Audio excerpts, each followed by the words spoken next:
It all started one Sunday afternoon, the kind where the sun hangs low in the sky and the scent of freshly cut grass fills the air. I was sitting on the porch, sipping a cold root beer flat, just the way I liked it when the whole world suddenly flipped upside down. A scream tore through the calm, followed by a splash and a strange sight. Mrs. Havford, the HOA president, face first in my grandpa's manure pile, holding her Gucci heels in one hand and her tiny dog in the other. Now, before you start imagining some kind of farm animal accident, let me stop you. This wasn't an accident. Oh no, this was war.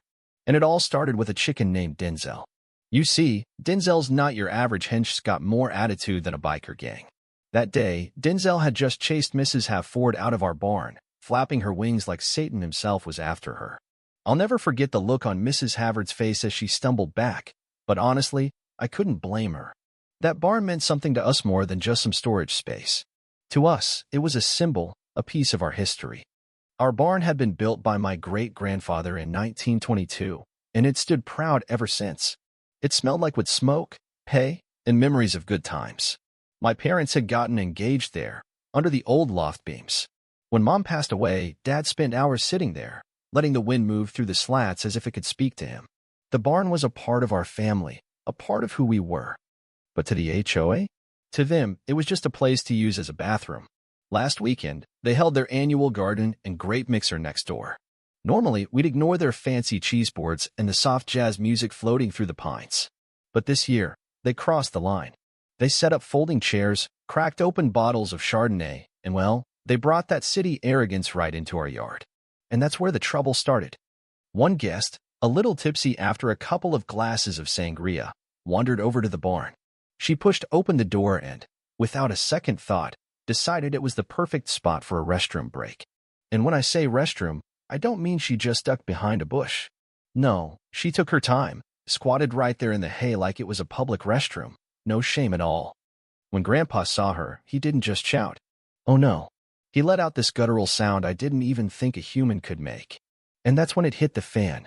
Word spread like wildfire through the patio, that barn. It's rustic, and it's private. In 20 minutes, 6 more guests showed up, all of them making themselves at home in our barn. One woman even brought her wine glass with her, and when I tried to tell her to get out, she looked me dead in the eye and said, "Don't worry, sweetie. I'll just be a sec." A sec? You're squatting in my dead mother's barn. What do you even say to that? Grandpa didn't say much at first.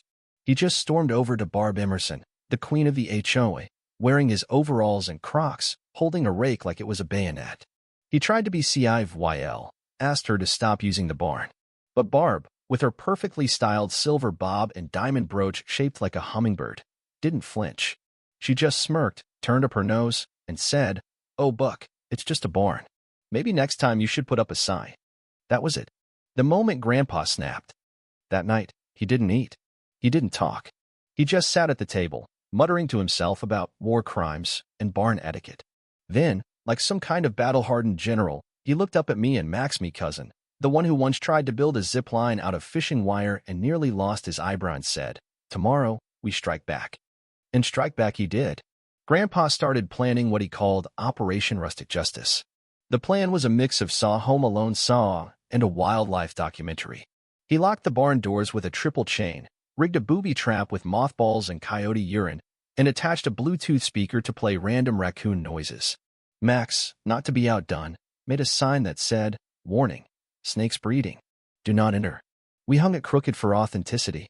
By the time we were done, the barn looked like it had been quarantined by the CDC. We watched from the porch as Barb passed by with her morning walkers, eyeing our setup. She scoffed and muttered something about rural paranoia. We thought the message was sent, but we couldn't have been more wrong.